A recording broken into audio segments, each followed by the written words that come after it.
What up? The real MVP is here. You probably just bought your first baitcaster and you're wondering, how do I tune this thing? So, a few things we're gonna go over first. This is the front of your cast. This is the front of your cast. This button right by your reel that spins, not the big one, but the small one. This is the front of your cast. Then you have a dial on the side.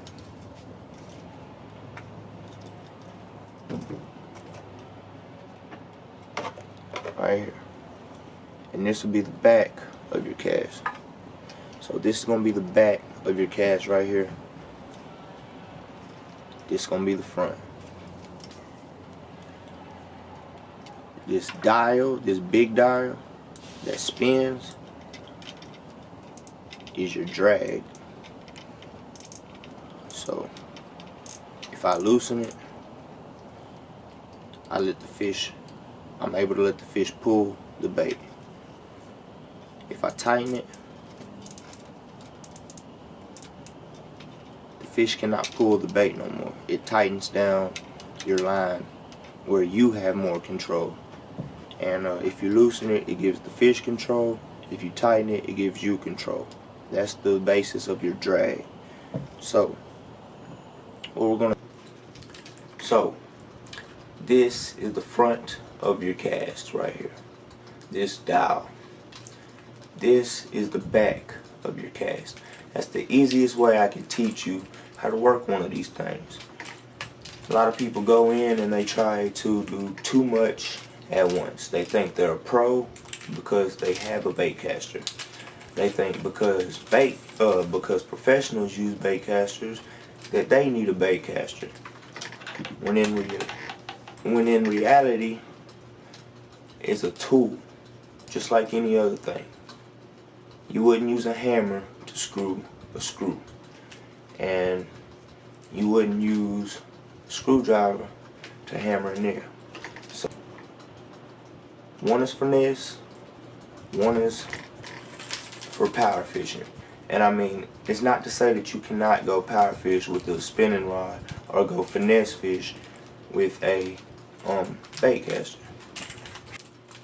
This is your drag right here. Tighten that bad boy all the way down.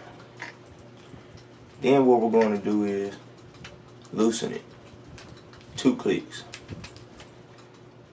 Then what we're going to do is tighten the front of your cast. Tighten it all the way down.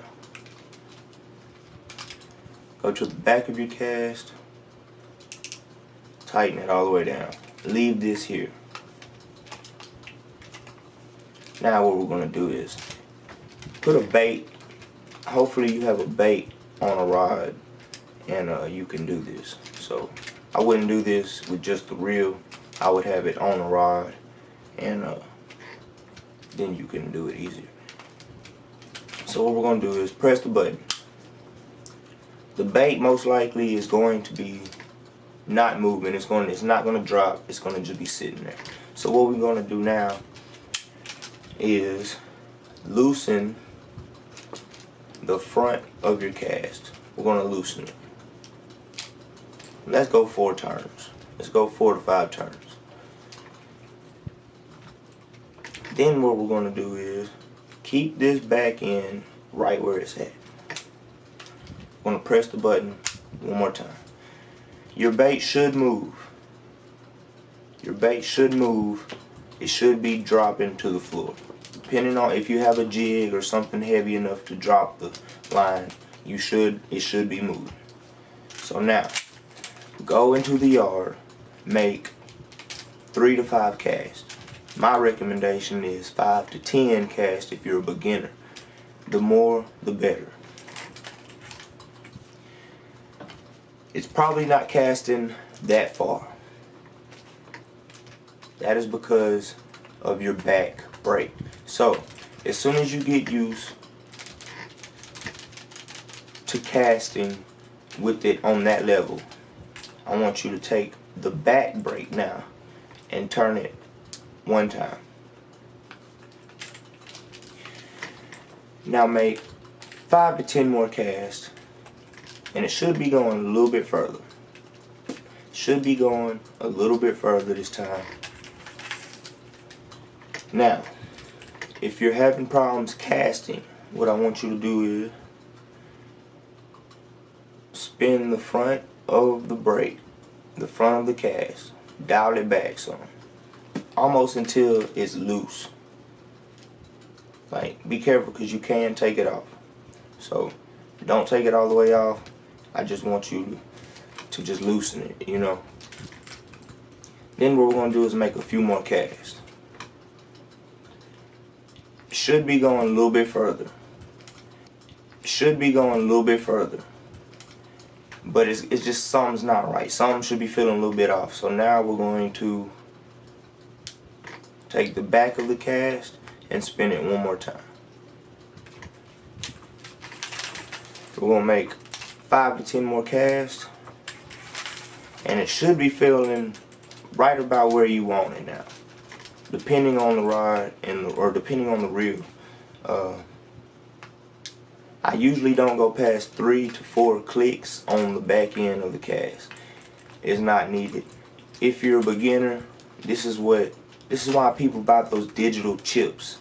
And as long as you tune the reel correctly, you do not need a digital chip reel.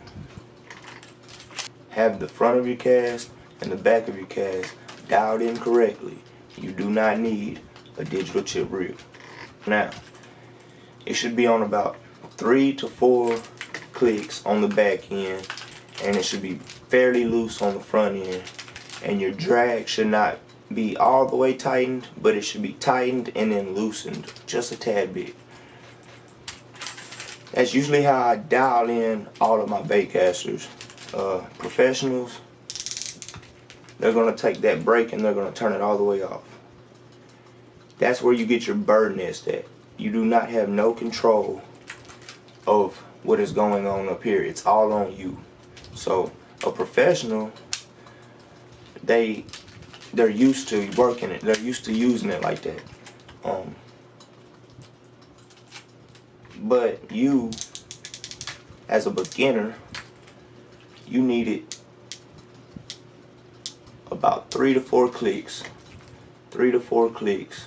You need to tighten it all the way up on the back end, and then just go to about 3 to 4 clicks, and then loosen the front of your cast. This is where basically you're getting your play at. So loosen the front of your cast, make sure your drag is tight but not all the way tightened. And also, depending on what you're fishing for, how you're fishing, where you're fishing, that will change. The drag will change various times. So as long as you have the front end of your cast and the back end of your cast dialed in, you should be good to go.